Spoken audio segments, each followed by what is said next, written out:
Good evening friends, দেবীশান ওয়ার্ল্ডে আমি দেবমিতা অনেক দিন বাদ আপনাদের সবাইকে স্বাগত জানাচ্ছি। আর শীতকাল পড়ে গেছে, প্রচণ্ড ঠান্ডা পড়েছে। তো অনেক দিন আমার কোনো ভ্লগ বা কোনো টপিকে আলোচনা করতে আসা হয় না, লাইভও করা হয় না, বিকজ পপু অনেকটাই দুষ্টু হয়ে গেছে, ওর জন্য অসম্ভব ব্যাপার হয়ে যাচ্ছে। বাট জানেন তো, এই একটা ম্যাটার আমি এতদিন ধরে দেখছি, মানে প্রায় সিন্স আগস্ট মাস থেকে আমি দেখছি তথাকথিত হাজব্যান্ড ওয়াইফের ভেতরে যে একটা কাদা ছোড়াছুড়ি চলছে। আমি এখানে কারোর নাম মেনশন করতে চাইছি না, তো আমি এখানে হাজব্যান্ড আর ওয়াইফই বলতে চাইছি। তো একটা পরকীয়াকে নিয়ে, সেখান থেকে তাদের সেপারেশন, একটা ছোট বাচ্চা, যে জিনিসটা চলছে, প্রথমে আমি সিরিয়াসলি ভেবেছিলাম হয়তো এটা স্ক্রিপ্টেড, কারণ এর আগে আমরা একটা ঘটনায় দেখলাম যে এরকমই অনেকটা ম্যাটারটা হয়েছিল। তারপর 2-3 মাস দেখার পর বুঝতে পারলাম যে না, এটা রিয়ালিটি। তো আমি এখানে মানে সমালোচক হিসাবে কারোর পক্ষ নিয়ে বা না নিয়ে বলতে আসিনি।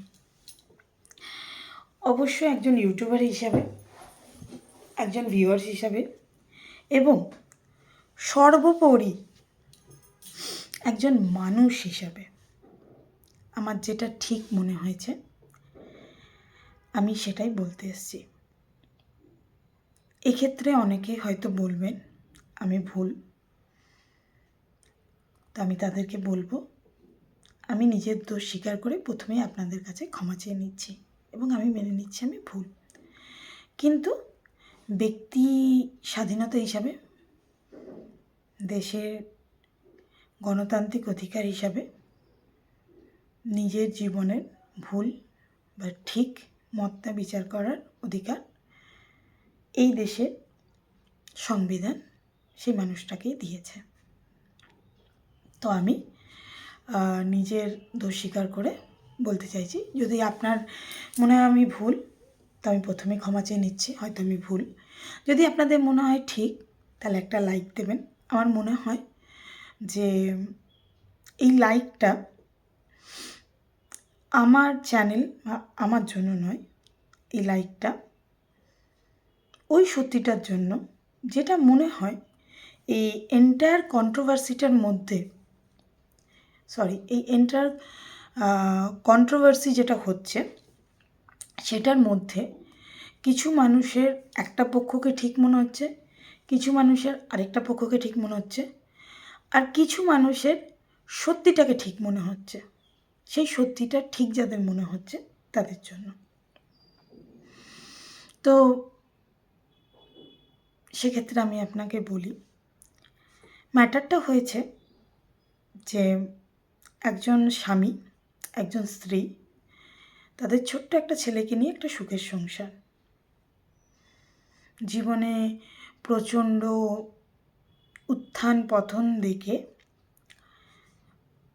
তারা একটা জায়গায় এসছে এবং তাদের বিবাহিত জীবনের 5 বছর পূর্ণ হওয়ার সময় তারা জানতে পারছে যে স্বামী জানতে পারে যে তার স্ত্রীর জীবনে অন্য কোনো পুরুষের আগমন ঘটেছে, যেটা সত্যি একজন স্বামীর পক্ষে প্রচণ্ড প্যাথেটিক।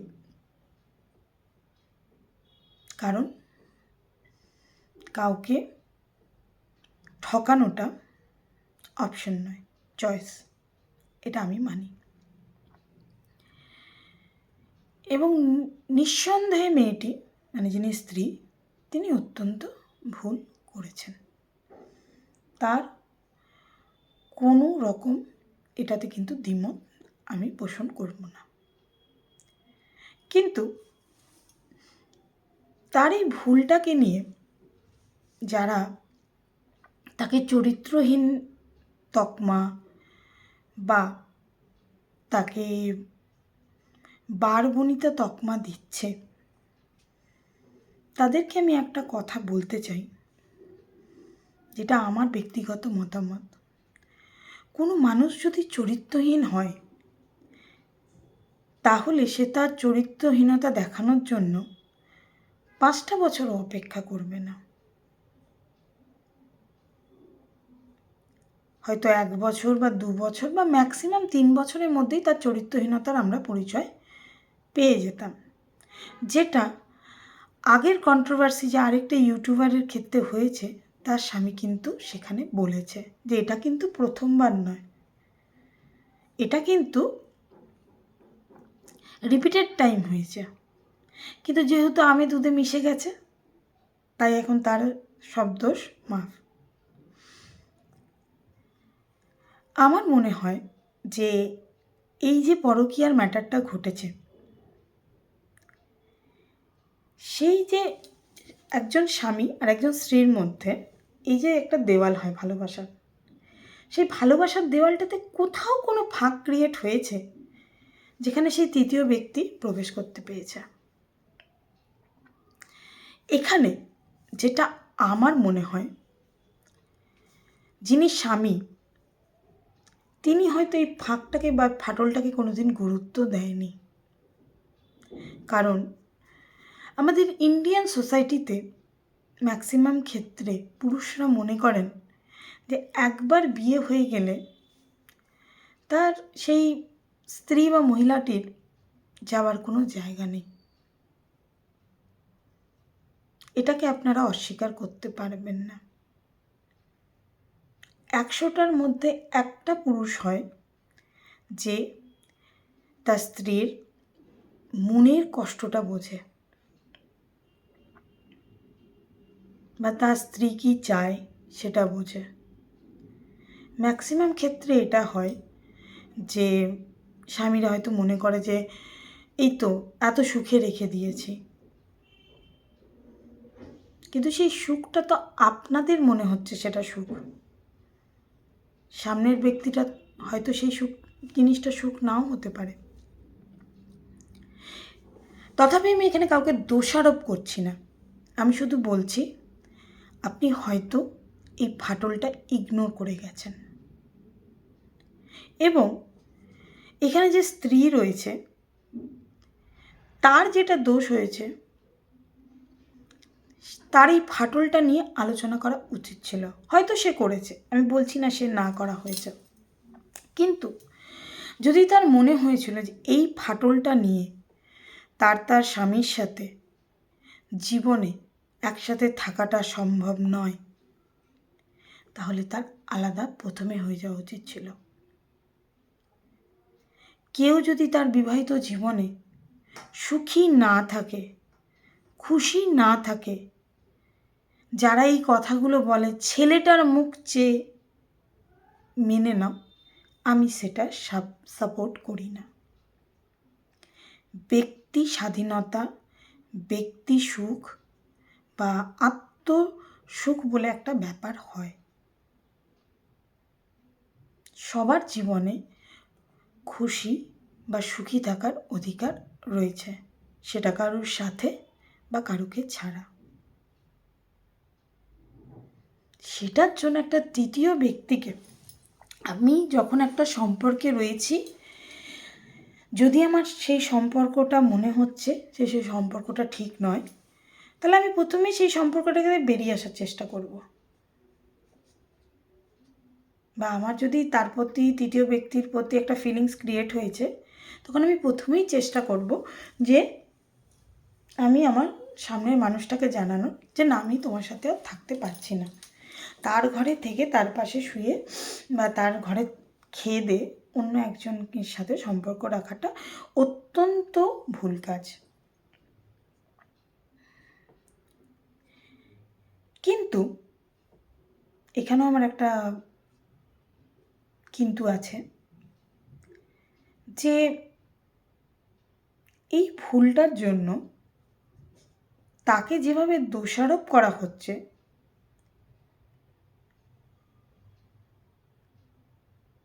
সেটা কি যথাযথ ব্যাপার? আমার মনে হচ্ছে না, বা সেটা জাস্টিফাইড নয়। কারণ সেই মেয়েটা যে ভুলটা করেছে, সেই ভুলটা করার পর তাদের মধ্যে যা ঝামেলা হয়েছে, হিট অফ দ্য মোমেন্ট যা মারপিট হয়েছে সেগুলোকে আমি সমস্ত একপাশে সরিয়ে রাখছি। এবং তার হাজব্যান্ড যখন সেই রাতে লাইভ করে তার স্ত্রীর ব্যাপারে জানান, আমি সেটাকেও সাইড আউট রাখছি। হয়তো হতে পারে উনি ভয় পেয়ে বা যে কোনো ব্যক্তিগত কারণে সেটা জানিয়েছিলেন। তারপরের দিন সেটাকে ডিলিট করে বা জিনিসটাকে এইভাবে বলে যে আমাদের মধ্যে একটা প্রবলেম চলছে, আমাদের মনে হচ্ছে যে সেটাকে নিয়ে আমরা কন্টিনিউ করতে পারছি না, এবার আইন ব্যবস্থাটা দেখে নেবে। কিন্তু না, সেটা হলো না। কি হলো,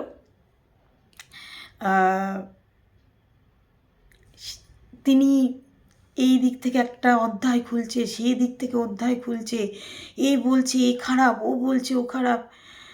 প্যাথেটিক্যালি দুটো বয়োজ্যেষ্ঠ মানুষের ওপর কাদা ছোড়াছুড়ি হলো। আমি এখানে ওনার শাশুড়ির ক্যারেক্টার অ্যাসোসিয়েশন যেটা হয়েছে, যেটা ওনার চরিত্র নিয়ে বলা হয়েছে, আমি সেটাকে একদমই সাপোর্ট করি না। এবং এই মেয়েটিরও যে ক্যারেক্টার সম্মানহানি হচ্ছে, এটাকে মানে তার ক্যারেক্টারের মানে কি বলবো, কামানের সামনে তার ক্যারেক্টারকে রেখে তার উপর মানে বোমা উড়িয়ে দেওয়া হচ্ছে, আমি সেটাকেও সাপোর্ট করছি না। স্বামী স্ত্রীর প্রবলেম ছিল, উনি খুব শান্তভাবে এটা বলে যে আমরা দুজন একসাথে থাকতে পারছি না, আমাদের মনে হয় আমাদের আলাদা হয়ে যাওয়া উচিত, সেটা করে চলে যেতে পারতেন। কিন্তু সেটা দুজনের মধ্যে প্রথম কথা আমি বলবো হাজব্যান্ড করেনি। কারণ অবভিয়াসলি মেয়েটি চুপ ছিল, মেয়েটি কোনো কথা প্রথমে বলেনি, সে এখনও চুপ আছে। তার ধৈর্যকে আমি কুর্নিশ জানাই যে সে চুপ আছে। সব থেকে বড় ব্যাপার, কিছু তথাকথিত ইউটিউবার্স রয়েছেন যারা এখন নোংরামতে নেমে গেছেন। এই স্বামী স্ত্রীর ঝগড়াটাকে কেন্দ্র করে তারা নিজেদের ভিউ, নিজেদের রিচ এবং নিজেদের সাবস্ক্রাইবার বানাচ্ছেন। এবং সেই দেখেছেন একটা কোনো ঘটনা ঘটলে একটা ওই টিপিক্যাল রিপোর্টাররা হয়, এই দেখুন ঝড় উঠছে, এই দেখুন পাতা উড়ে চলে গেল, পাতা নেমে গেল, প্লাস্টিক উড়ে গেল, ছাউনি চলে গেল, এত বৃষ্টি হচ্ছে যে এক্ষুনি সব ডুবে যাবে, আমি ভেসে যাব, আমি চলে যাব, পৃথিবী ডুবে যাবে, সব ধ্বংস হয়ে যাবে, আপনাকে আমি লাইভ রিপোর্টে পুঙ্খানুপুঙ্খানুভাবে বলছি। এই জিনিসটা করছে। এখন তারা বলবেন আমরা সেই অত্যাচারিত পুরুষটির সাপোর্টে দাঁড়িয়েছি।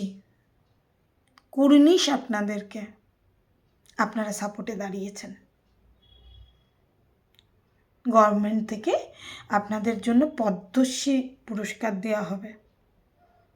ইউটিউবার অমিত মণ্ডল মারা গেছেন, তার ফাইন্যান্সিয়াল অবস্থা অত্যন্ত খারাপ ছিল, তার মা বাবা হ্যান্ডিক্যাপড, নিঃসহায় অবস্থায় রয়েছেন, নিঃস্ব তারা। আপনাদের মধ্যে কে কতবার ওখানে গেছে? আরে ক্যামেরা নিয়েই যান, ব্লগ করুন, দাঁড়ান না মানুষ দুটোর পাশে। আপনাদের তো এখন আশা করি সবার মনিটাইজেশন অন হয়ে গেছে, কিছুটা টাকা দিন না, ওখানে যাবেন না আপনারা। কারণ ওই ভিডিও মানুষ একদিন খাবে, তার থেকে বেশি খাবে না। কিন্তু এই যে ঘরের ভেতরের বন্ধ দরজার কন্ট্রোভার্সি, এটা তো প্রত্যেকটা মানুষ ভালোবাসবে। এবং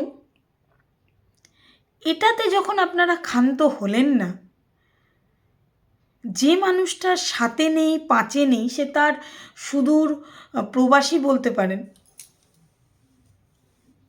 রাজ্যের বাইরে সে তার নিজের জীবন বাঁচছে, শুধু শুধু সেই মানুষটাকে টেনে সে কীরকম পিসি, তার কীরকম চরিত্র, এত বড় বিপদের দিনে সে পাশে দাঁড়ালো না। আচ্ছা, সে তো তার ব্যক্তিগত মতামত, সে দাঁড়াবে কি দাঁড়াবে না, আপনারা কে? দেশের আইন, দেশের কানুন, দেশের প্রধানমন্ত্রী কে আপনারা? কেন সে আপনাদেরকে কৈফিয়ত দেবে কেন? কন্ট্রোভার্সির নামে যে বস্তা পচা কাণ্ডগুলো ঘটিয়ে ভিউয়ার্সদের ভালোবাসা বা ভিউজ কুড়াচ্ছেন, এগুলো একদিন একঘেয়ে হয়ে যাবে।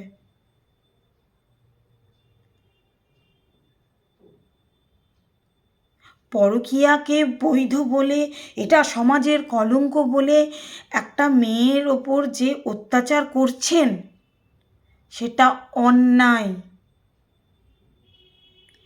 আমি বলছি অন্যায়, আপনারা অন্যায় করছেন। সেই মেয়েটা প্রথমে কিন্তু কেস দিতে আসেনি, সে বাড়ি চলে গেছিল, চুপচাপ থাকছিল। তাকে সোশ্যাল মিডিয়ায় উলঙ্গ করে নগ্ন করা হয়েছে তার চরিত্রকে। শারীরিকভাবে নগ্নতাটাই কিন্তু শুধুমাত্র অপমান নয়, তাকে মানসিক চারিত্রিক নগ্নতা দেওয়া হয়েছে। 100টার মধ্যে 90টা মানুষ তাকে বারবনিতা আখ্যা দিয়েছে। কি দোষ তার? খুব বড় অপরাধী না? খবর রাখেন? কামদুনি ধর্ষণকাণ্ডে যারা অপরাধী হয়েছিল তাদের ফাঁসির সাজা মুকুব হয়ে গিয়ে যাবজ্জীবন হয়েছে। একবার এই টপিকে একটা ভিডিও বানিয়েছেন, hashtag justice for Kamduni girl? না। একটা সুস্থ সবল মানুষ যে হেঁটে চলে খেয়ে বেড়াচ্ছে, ক্যামেরার সামনে ব্লগিং করছে, তার জন্য জাস্টিস ফর ড্যাশ করে বেড়াচ্ছেন। লজ্জা করেন আপনাদের?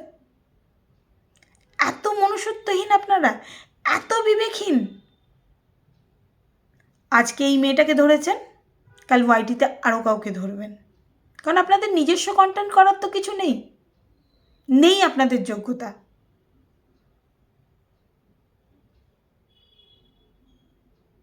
যে নোংরা কথা বলছে তাকে নিয়ে আপনারা নোংরা বলছেন, কোনো ব্যাপার নয়, কিন্তু যে মেয়েটা আপনাদেরকে কোনো রিপ্লাই করছে না, তার পেছনে কেন পড়ে আছেন?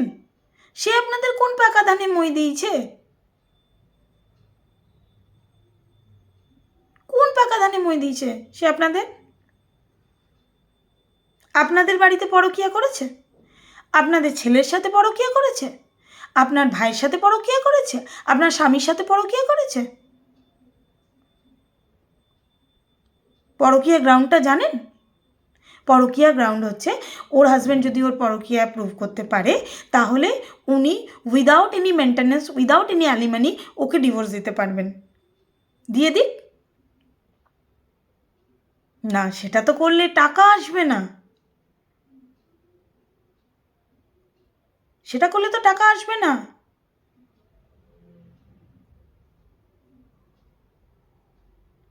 রেপিস্টরা ফাঁসি থেকে যাবজ্জীবনে চলে গেল, সেটা অপরাধ নয়, সেটা প্রবলেম নয়। প্রবলেম হচ্ছে একটা মেয়ে তার বিবাহিত জীবনে একটা ছেলের সাথে ওভার দ্য ফোন পরকীয়া করে ফেললো, সেটা খুব বড় অপরাধ। অত্যন্ত পিশাচিনী মা সে। বুকে হাত দিয়ে বলতে পারবেন, আজকে যদি এই মেয়েটাই এই বাচ্চাটাকে নিয়ে চলে যায়, আপনারাই তখন বলবেন না ছেলেটা তার বাবার কাছে ভালো থাকতো। আমিও মনে করি ছেলেটা তার বাবা এবং ঠাকুমার কাছে খুব ভালো আছে, সে নিজের বাড়িতে আছে, তাকে তার ঠাকুমা এবং বাবা এবং ঠাকুরদা অত্যন্ত যত্নে রেখেছে। অন্যায় তো কিছু নেই, বাচ্চাটার বেটার মানুষ হওয়াটা দরকার। আজকে যদি ওর মা মরে যেত তখন কি হতো? আমি নিজেই সত্যি কথা মন থেকে মানি যে বাচ্চাটা খুব ভালো আছে, তার ঠাকুমা, দাদু এবং তার বাবা তাকে প্রচণ্ড যত্নে রাখে।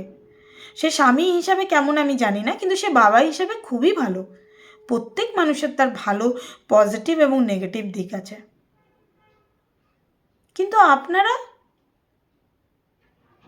সেই বাচ্চাটাকে নিয়ে, সেই মেয়েটাকে নিয়ে, তাদের একটা পারিবারিক কলহকে নিয়ে কতদিন এভাবে ধুয়ে ধুয়ে খাবেন? 5 দিন, 10 দিন, 15 দিন, 1 মাস, 1.5 মাস, 2 মাস, 4 মাস, 1 বছর, 2 বছর?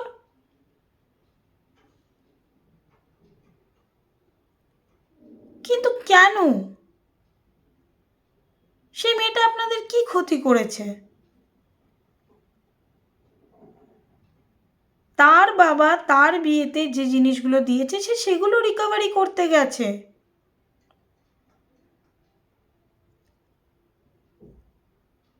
দেশের আইন তাকে সেই অধিকারটা দিয়েছে, আপনাদের কিসের প্রবলেম?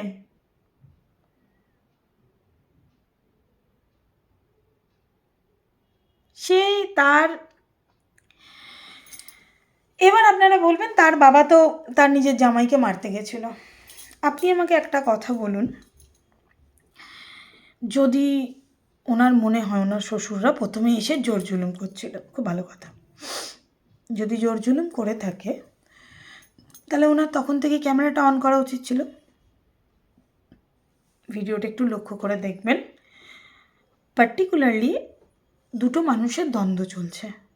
আমি যদি তার কানের কাছে গিয়ে তাকে প্রভোকিং করি তো সে আমাকে রিয়্যাক্ট করবেই। সেক্ষেত্রেও মেয়েটি এবং মেয়েটির মা কোনো রিয়াকশান দেননি, তার দাদা তো সেই জায়গাতেই যায়নি।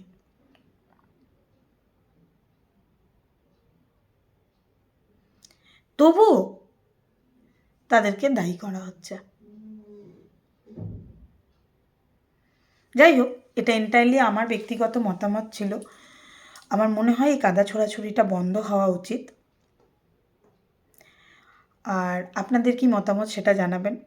আমি কোনো কন্ট্রোভার্সি করতে চাইছি না, আমি জাস্ট মনে হলো যে একটা মেয়ে হিসাবে, একটা মানুষ হিসাবে হয়তো ওই মেয়েটার পাশে দাঁড়ানো উচিত।